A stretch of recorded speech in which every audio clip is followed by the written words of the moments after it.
गुरु को सीख। एक लड़की थी। छोटी उम्र में उसका विवाह हो गया। विवाह के कुछ ही दिन बाद उसका पति चल बसा।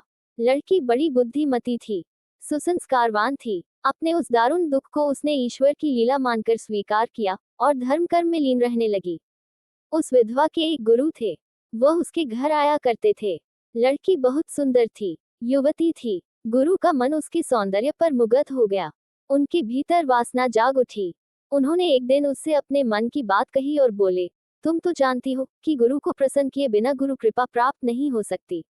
लड़की गुरु का हाव भाव देखकर और उनकी बात सुनकर समझ गई कि उनका आशय क्या है।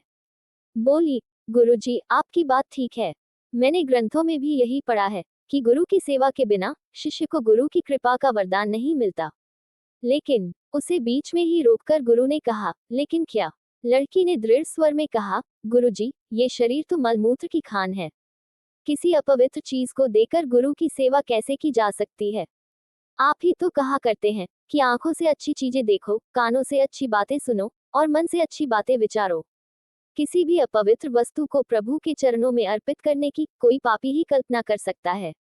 इतना सुनकर गुरु की आंखों पर से वासना का पर्दा हट गया और फिर उन्होंने कभी उसकी ओर बुरी निगाह से नहीं देखा।